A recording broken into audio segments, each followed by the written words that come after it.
Hi and welcome to MSc. In this video we're going to be looking at the unit circle, specifically the radians.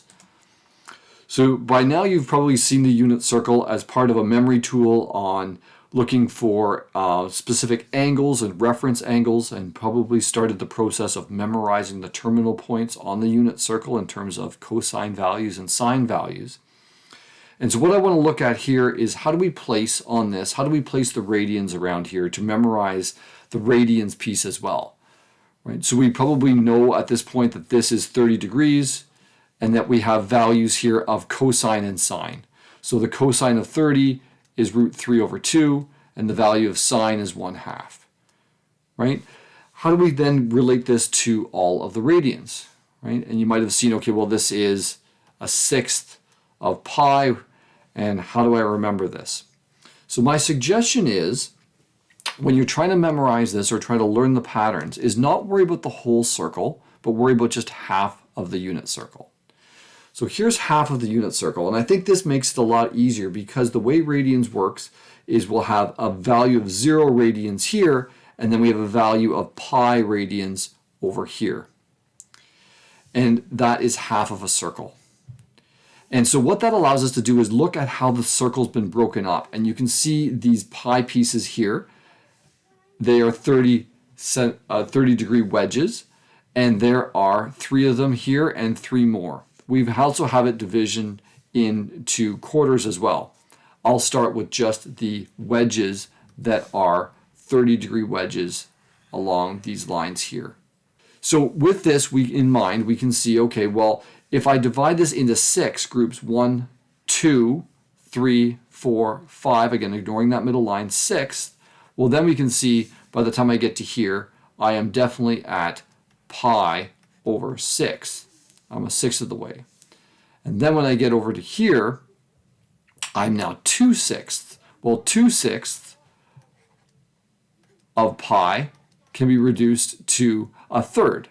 So this is pi over 3. At this one here, you'd say, well, I'm 3/6 of pi, which can be just pi over 2, because 3/6 reduces to a half. And then I get to 4/6 of pi, which we can reduce to 2 pi over 3. And then 5/6, which won't reduce. And we've been able to complete that just based on the pattern of adding sixths and doing some reducing of some fractions. If we look at the quarter pieces now, that are that bigger wedge along here, I can see I have 4 of them. I have 1 here, 1 here, here, and here. So I break things into quarters for this. So here we can see, okay, well, I have pi over 4. I have a quarter of the way to pi, and then I have 2 quarters, which is a half, and then I have 3 quarters of pi. And so by doing that, we've completed half the unit circle using this addition of sixths or quarters. By doing that, I think it makes it a lot easier and to memorize the different values and remember the relationships that we have. Again, these are just different ways of expressing the angles. They're their angles in radians. So when we go to complete the whole unit circle now with radians, here's the part we've already done. When I get down to the bottom part of the unit circle, I can continue this pattern. So here I'm at 6/6, right, of pi.